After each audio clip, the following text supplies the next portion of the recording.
Hello students. Today we are going to discuss chapter 5th and 6th of the book First Flight, that is the 100 Dresses 1 and 2. Dear students, it is basically a single story divided into two chapters, and this is written by Albassor Esther. Albassor Esther was an American writer who was born on 9th of May 1906. She was a children's writer. Her writings were awarded with many prizes. Her books were mostly based on her life in a small town. This chapter is a real account of her childhood days. Her guilt of not supporting a poor girl in her class made her write this story. So let me give you some background knowledge of the story. Students, during 20th century, many Polish people migrated to America in search of better job opportunities and prospect. They faced many discrimination and immigrant prejudices. Now let's have a look at the main characters of the story. The first one is Wanda Petronsky, who is the protagonist of the story. She is the main character around whom the whole story revolves. So, Wanda Petronsky, bullied for funny Polish name, unusual accent, poor looks, her faded blue dress, caked shoes, and as she came from Bogan Heights. Other two characters are Peggy and Madeline. Madeline, that is Maddie. Both of them were good friends. Peggy was a rich and beautiful girl with curly hair. She wore fashionable clothes. She had a great fan following. She teased Wanda. She was the one who invented the dress game. On the other hand, Maddie was a poor girl. She wears hand-me-down clothes. She was Peggy's best friend. She's scared of being the next target of Peggy, but she always feels guilty when Wanda is being teased by Peggy. Now let us see what is there in the story The 100 Dresses.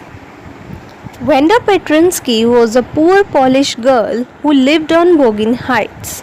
She joined an American school. She was different from other girls in many ways. Her name was uncommon. She was a quiet girl and had no friends. She wore the same faded blue dress every day.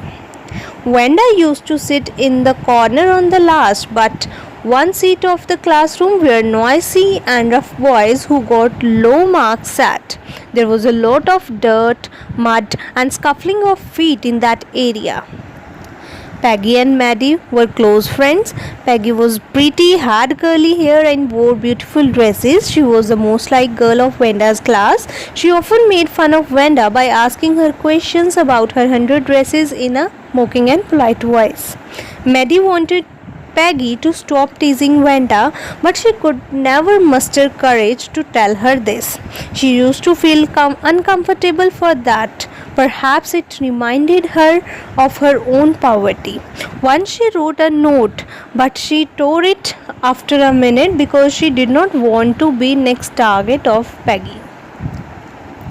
So on the other hand, Wanda, though a quiet girl but was quite vocal about her 100 dresses. She told the girls that her dresses were made of velvet or silk.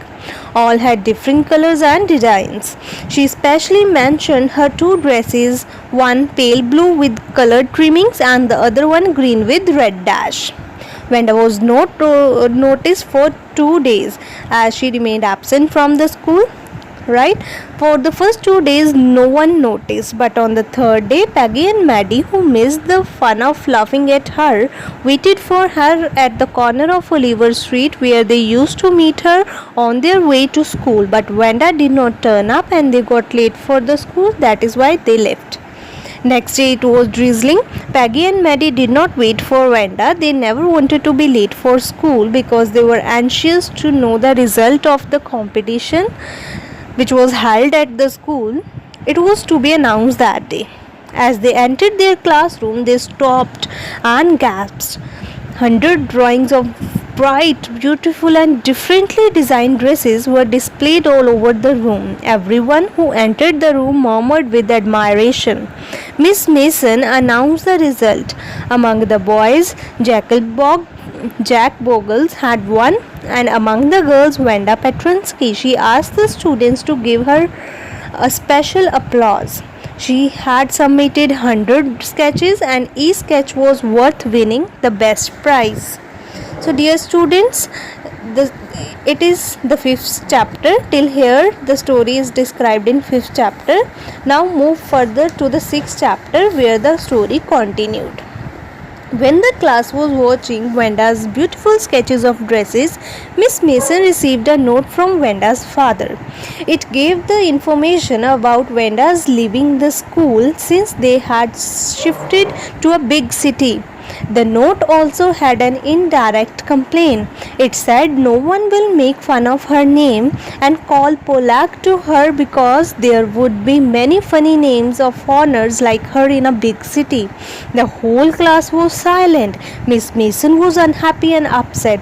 She said that she hoped none in the class purposely hurt someone because his or her name happened to be unfamiliar, and what was said in thoughtlessness. She expected everyone to think about the whole matter. Maddie could not concentrate in her studies in the first period because she felt guilty. She had stood by silently when Peggy and other girls teased Wanda, asking questions about her 100 dresses. She knew it was wrong, but was too coward to object to it. She wanted to meet and tell Wanda that she never meant to hurt her. Peggy was not that sensitive and emotional as Maddie, but she too wanted to meet Wanda. After school, both headed for Boggin Heights, where Wanda lived. Boggin Heights was a wet and sad place. The White House, where Petronskins live, had a deserted look. It was clean but shabby like Wanda's blue dress. On their way to Wanda's house, Peggy had tried to console herself by saying at least she did not make fun of her name or called her a foreigner. While returning, she said perhaps her asking questions about Wanda's dresses had given her ideas for her drawings. She might not have ever won the contest if I had not asked. Maddie could not sleep that night. She was thinking about Wanda, her house, her beautiful drawings, and Peggy's idea about them, which she thought was unfair. She could not make amends for hurting Wanda, but she took a resolve never to stand by silently when anyone treated unkindly a person on account of his or her funny face or name. She would try never to make anyone unhappy again. That Saturday afternoon, both wrote a letter to Wanda. They wanted to write a letter feeling sorry, but it turned to be a friendly letter. They told her about her winning the contest and that everyone liked and appreciated her drawings. They asked her how she liked her new place and new teacher. They signed it with lots of X's for love. They did not receive any reply from Wanda. Perhaps she was angry. Peggy almost forgot about it, but Maddie did not. She often went to sleep giving speeches, safeguarding Wanda from the teasers. Near Christmas, Miss Mason received a letter from Wanda wishing Happy Christmas. She said that she missed the school and the new teacher did not equalize Miss Mason. She asked her to keep the 100 dresses for the class as a gift and give the drawing of green dress to Peggy and blue one to Maddie. Both Peggy and Maddie were happy to receive the special gifts. They understood that Wanda had received their letter. She liked them and was not angry with them. Maddie, when hung the drawing in her room, remembered Wanda, who had been nice to them though they had teased her.